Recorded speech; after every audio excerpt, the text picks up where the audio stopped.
அனைவருக்கும் வணக்கம். இந்த வீடியோ பதிவுல லென்த் ஆஃப் ஆர்க் இல்ல ஆர்க் லென்த்ல இருந்து ஒரு எக்ஸாம்பிள் பார்ப்போம். கொஸ்டின் என்ன குடுத்திருக்கான்னு பாருங்க. Find the length of arc of the parabola y square equal to x. So y square equal to x parabola வரைஞ்சிருக்கேன். From the points 0, 0 to 1, 1. So 0, 0ன்றது என்னைக்குமே ஆரிஜின் தான் சார். 0, 0. ஸோ இந்த பாயிண்ட் பார்த்தீங்கன்னா 2, 2 இருக்கு. அப்போ 1, 1 மேபி இவ்வளவு தூரம் போயிருக்கலாம். அப்போ இந்த ஆர்க்கோட லென்த் தான் நம்ம கண்டுபிடிக்க போறோம். சரிங்களா? இந்த ஆர்க்கோட லென்த் தான் நம்ம கண்டுபிடிக்க போறோம். ஃபைன். ஸோ கொஸ்டின் என்ன கொடுத்துருக்கான்னு பாருங்க. நமக்கு முதல்ல ஆர்க் லென்த்தோட ஃபார்முலா தெரியணும். ஆர்க் லென்த்தோட ஃபார்முலா என்ன சார்ன்னு கேட்டீங்க அப்படின்னா integral a to p square root 1 plus dy by dx whole square into dx இல்லைங்களா? இது ஜென்ரல் ஃபார்முலா. ஸோ இந்த இடத்துல பார்த்தீங்கன்னா y square equal to x கொடுத்துருக்கோம். y square equal to X. அப்போ ஒய்ன்ற வேல்யூ ரூட் எக்ஸ்ன்னு எடுத்துக்கலாம். ஒய்ன்ற வேல்யூவை ரூட் எக்ஸ் எடுத்துக்கலாம். இதை டிஃப்ரென்ஷியேட் பண்ண என்ன சார் ஆகும்னா dy பை dx ஆகும். அப்போ dy பை dxக்கு ஃபார்முலா என்ன சார்? ரூட் எக்ஸை டிஃப்ரென்ஷியேட் பண்ண 1/2 ரூட் எக்ஸ் ஆகும். ரூட் எக்ஸுக்கு 1/2 ஆகும். இதை நம்ம ஸ்கொயர் பண்ணா அதாவது 1 plus dy by dx whole square method கொண்டு போனா என்ன சார் கிடைக்கும்னா 1 பிளஸ் இதை ஸ்கொயர் பண்ணா கீழே 4x ஸ்கொயர்னு கிடைக்கும். அப்போ இன்டகிரேஷன்ல டினாமினேட்டர்ல எக்ஸ் வந்திருக்கு. சப்போஸ் நம்ம இன்டகிரல் உள்ள கொண்டு போகும்போது என்ன சார் ஆகும்? இன்டகிரேஷனுக்குள்ள அதாவது இன்டகிரேஷனுக்குள்ள ஸ்கொயர் ரூட்ல டினாமினேட்டர்ல ஒரு 4x ஸ்கொயர் வந்திருக்கும். பிளஸ் 1 இருக்கும் இல்லைங்களா? ஸோ இந்த மாதிரி வந்துச்சுன்னா எனக்கு ஒர்க் பண்றதுக்கு டூ காம்ப்ளிகேட்டட்ஸா ரொம்ப ரொம்ப காம்ப்ளிகேட்டடா இருக்கும். ஸோ அதனால இந்த மெத்தட் நான் போகலை. இந்த மெத்தடை நான் விட்டுட்டு வேற மெத்தட் போறேன். அது என்ன சார் வேற மெத்தட் கேட்டால் இதே ஃபார்முலா தான் சார். ஆர்க் லென்த்துக்கு இதே ஃபார்முலா தான். சரிங்களா? வித் ரெஸ்பெக்ட் டு எக்ஸ் பண்ணோம். அதுக்கு பதிலாக வித் ரெஸ்பெக்ட் டு ஒய் பண்றோம். அவ்வளோதான் சார். அதே a to b தான். ஸ்கொயர் ரூட் 1 பிளஸ் எக்ஸை மேலே கொண்டு போயிட்டேன். dx பை dyன்னு மாற்றிக்கிட்டேன். அவ்வளோதான் சார். dx பை dyன்னு மாற்றிக்கிட்டேன். ஓகேங்களா? ஸோ ஃபர்ஸ்ட் ஃபார்முலா அப்ளை பண்ணணும் அப்படின்னா y இன் டேர்ம்ஸ் ஆஃப் எக்ஸில் இருக்கணும். y is a function of x இருக்கணும். செகண்ட் ஃபார்முலா அப்ளை பண்ணுறோம் அப்படின்னு ஃபீல் பண்ணீங்கன்னா எக்ஸ் இன் டேர்ம்ஸ் ஆஃப் ஒய்ல இருக்கணும். எக்ஸ் இன் டேர்ம்ஸ் ஆஃப் ஒய்ல இருக்கணும். அப்போ நமக்கு என்ன கொடுத்துருக்கோன்னு பாருங்க. Given y square equals to x கொடுத்துருக்கோம் இல்லைங்களா? இது இடத்த மாற்றிடுதுன்னா என்ன சார் ஆகும்? எக்ஸ் ஈக்குவல் டு ஒய் ஸ்கொயர்னு ஆகும். அப்போ x in terms of y x equal to some function of y. அப்போ இந்த ஃபார்மேட்டுக்கு வந்துருச்சு இல்லைங்களா? இப்போ டிஃபரன்ஷியேட் பண்ணுங்க சார். எக்ஸை யாரை பொறுத்து சார் பண்ணணும்? ஒய்யை பொறுத்து டிஃபரன்ஷியேட் பண்ணணும். ஏன்னா dx பை dy. அப்போ dx பை dyயோட வேல்யூ என்ன சார்? சிம்பிளி 2y தான். Simply 2y. ஓகேங்களா? இப்போ ஒர்க் பண்ணுங்க sir. 1 plus dx divided by dy whole ஸ்கொயருக்கான வேல்யூ என்ன சார் வரும்னு பாருங்க. 1 பிளஸ் இதை ஸ்கொயர் பண்ணும் 2y ஹோல் ஸ்கொயர். அப்போ என்ன சார் கிடைக்கும்? 1 பிளஸ் 4y ஸ்கொயர்னு கிடைக்கும் இல்லைங்களா? ஸோ இப்போ த்ரூ அவுட் பார்த்தீங்கன்னா நான் 4 காமனாக எடுத்துக்கிறேன். ஸோ 4 காமனாக எடுத்துட்டு என்ன சார் ஆகும்? ஃபர்ஸ்ட் டைம்ல 4 இல்லை. அப்போ அது 1/4 ஆயிரும். செகண்ட் டைம்ல 4 இருக்கு. அப்போ y ஸ்கொயர் ஆயிரும். ஸோ எதுக்காக 4 எடுத்தன்றதை இப்போ உங்களுக்கு நான் இன்ஃபார்ம் பண்ணுறேன். ஓகேங்களா? ஸோ இப்போ இந்த ஃபார்முலா சப்ஸ்டிட் பண்ணுங்க சார். ஆர்க் லென்த்தோட ஃபார்முலால சப்ஸ்டிட் பண்ணுங்க. என்ன கிடைக்குதுன்னு பாருங்க. ஸோ ஆர்க் லென்த்ல சப்ஸ்டிட் பண்ணுங்க சார். என்ன சார் சொல்றோம்? Integral a to b.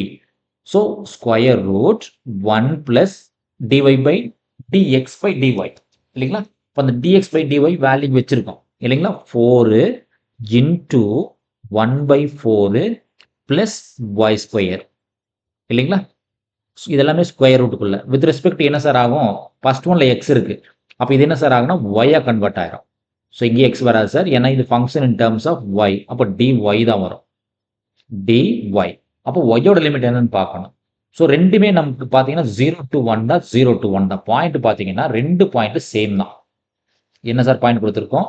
0, 0 to 1, 1 தான் கொடுத்துருக்கோம். இப்போ எக்ஸ் எடுத்தாலும் 0 to 1 தான். ஒய்யை பேஸ் பண்ணி டிஃபரன்ஷியேட் பண்ணாலும் 0 to 1 தான். அப்போ லிமிட்ல எந்த சேஞ்சும் இல்லை. 0 to 1 இல்லைங்களா? அப்போ ரூட் ஆஃப் 4 அது வெளியே வந்துச்சுன்னா 2வா கன்வெர்ட் ஆயிரும். அப்போ இன்டகிரல் 0 to 1 பேலன்ஸ் என்ன சார் டேம் சார் இருக்கும் ரூட்டுக்குள்ள. இந்த 1/4 நான் ரீரைட் பண்ணிக்கிறேன் சார். இந்த 1/4 எப்படி சார் ரீரைட் பண்றேன்னு கேட்டீங்கன்னா, 1/2 ஹோல் ஸ்கொயரா மாத்திக்கிறேன். 1/2 ஹோல் ஸ்கொயரா மாத்திட்டேன். எது சார்? இந்த 1/4 பிளஸ் ஒய் ஸ்கொயர் அப்படியே இருக்கட்டும் சார், டிஸ்டர்ப் பண்ணல. இன்டு டிஒய் அப்படியே இருக்கட்டும்.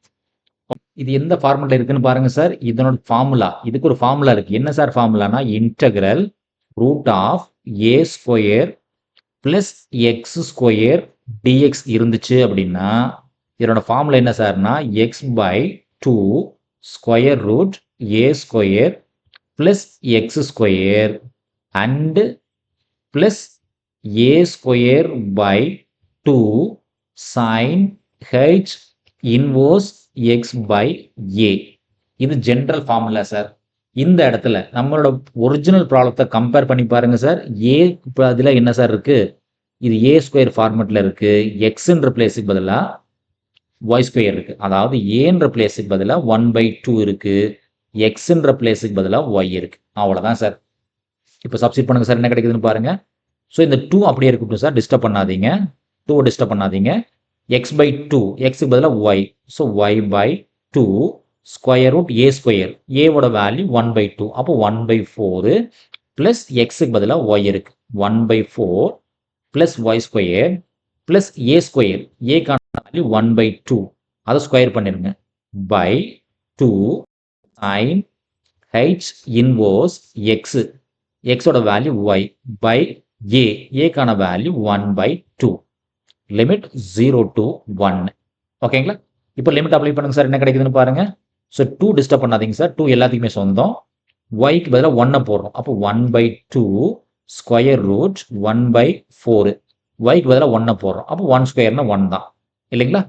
பிளஸ் இங்கே 1/2 ஹோல் ஸ்கொயர்னா 1/4 ஆயிரும். தென் கீழே 2 இருக்கு. Sine H inverse. இந்த ரெசிப்ரோக்கல் 1/2 மேலே போகும்போது என்ன சார், 2/1 கன்வெர்ட் ஆயிரும். ஒய்க்கு 1 தான் போடுறோம். ஸோ நோ ப்ராப்ளம் இல்லைங்களா? இது upper limit. Minus minus lower limit. Lower limit 0 போடும்போது இந்த டைமுக்கு 0 போடும். அப்போ என்ன சார் ஆகும்? ஃபுல்லாக 0 ஆயிரும். டைம் ஃபுல்லாக 0 ஆயிரும். தென் செகண்ட் டைமுக்கு இது லோவர் லிமிட்டுக்கான பிராக்கெட். பிளஸ் இங்கே வேல்யூ உண்டு சார். இங்கே அதே வேல்யூ தான் கிடைக்கும். 1/4 டிவைடட் பை 2 கிடைக்கும். ஆனால் இங்கே ஒய்க்கு 0 போடும்போது என்ன சார் ஆகும்? சைன் ஹெச் இன்வர்ஸ் 0 ஆகும். சரிங்களா? இந்த இடத்துல போடும்போது sine H inverse 0. So sine H inverse 0னா வேல்யூ 0 தான். சரிங்களா? இங்கே பேலன்ஸ் என்ன இருக்குன்னு பாருங்க. 2 இருக்கும். தென் 1/2 இருக்கும். இந்த ரூட்டுக்குள்ள பாருங்க சார், எல்சிஎம் எடுத்தா 4 + 1. அப்போ ரூட் ஆஃப் 5/2 இருக்கு இல்லைங்களா? எல்சிஎம் எடுத்தீங்கன்னா, ஏன்னா 1/4 + 1 எல்சிஎம் எடுத்தா 4 இங்கே போயிடும். அப்போ 4 + 1/4. அப்போ என்ன ஆகும் சார்? 5/4 இருக்கும். 5/2ன்னு போட்டேன்னா 5/4 இருக்கும். தென் இந்த டைம் பாருங்க சார், 1/4 × 2. அப்போ 1/8 sin h இன்வர்ஸ் 2. அவ்வளோதான் சார். கேல்சி இருந்தால் நம்மளால் ஒர்க் பண்ணலாம், இல்லை இதோட நிறுத்தினாலும் சந்தோஷம். இது என்ன சார்? இது ஆர்க் லென்த்தோட வேல்யூ. நம்ம ஆர்க் லென்த்தோட வேல்யூ. நன்றி. மீண்டும் இன்னொரு வீடியோ பதிவில் பார்ப்போம். இந்த வீடியோ நம்ம கிளாஸ் எடுக்கக்கூடிய இந்த மெத்தட் உங்களுக்கு சாட்டிஸ்ஃபைடாக இருந்துச்சுன்னா நம்ம சேனலை சப்ஸ்கிரைப் பண்ணுங்க, வீடியோஸை லைக் பண்ணுங்க, ஃப்ரெண்ட்ஸுகளுக்கு ஷேர் பண்ணுங்க, கமெண்ட்ஸ் பண்ணுங்க. மீண்டும் இன்னொரு வீடியோ பதிவில் பார்ப்போம். நன்றி.